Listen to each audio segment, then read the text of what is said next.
In this video, I am going to discuss about purchasing power parity. What is purchasing power parity?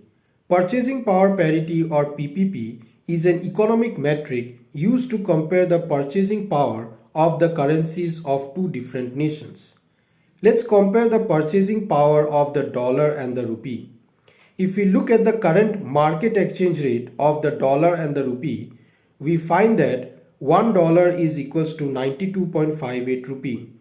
Looking at this exchange rate, we see that the rupee has less purchasing power, or things are more expensive in India compared to the US. But this is not true. Let's understand this with the help of an example. Let's take a medium-sized pizza as an example. A medium-sized pizza that is cooked in the US costs roughly about $10. $10, if we convert it to Indian rupees at the current market exchange rate, it is about 925 rupee. But the same normal size pizza that is cooked in India with the same ingredient, it cost about 300 rupees. 300 divided by 10, we get 30. So the PPP exchange rate is $1 is equals to 30 rupee. Looking at this exchange rate, we see that the rupee is undervalued. The rupee has more purchasing power domestically than what the market exchange rate suggests. The $10 pizza, which should have cost 925 rupee in India, cost about 300 rupees. This shows that the goods that are produced domestically in India are cheaper than that in the US, because 300 rupee is just $3.25, which is cheaper than the $10 the US man is paying for the same pizza. If a man has 925 rupees in India, he will be able to buy the pizza and has money left to buy some more goods. So rupee has more purchasing power domestically than what the market exchange rate suggests. But we have to keep it in mind that PPP is only valid for things that are domestically produced and are non-tradable.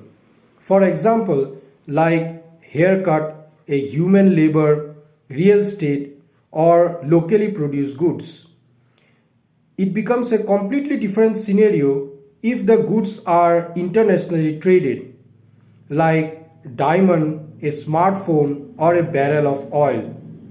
Here, rupee has less purchasing power. Let's understand this with the help of an example.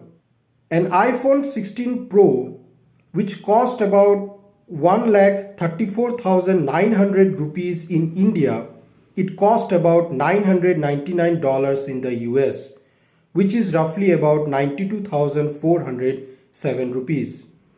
In a developed economy like the US, where labor cost is high, a man in the US working for just 2 weeks can easily afford to buy an iPhone 16 Pro. But the same iPhone in India, if a man wants to buy it and he has a decent salary, he will have to spend roughly about 3 months of his salary to buy that same iPhone. For goods that are internationally traded, rupee has less purchasing power.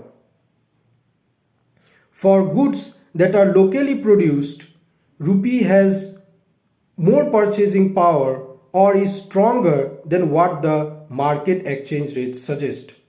So PPP helps us to compare the living standard of a man who is living in the US compared to a man who is living in India.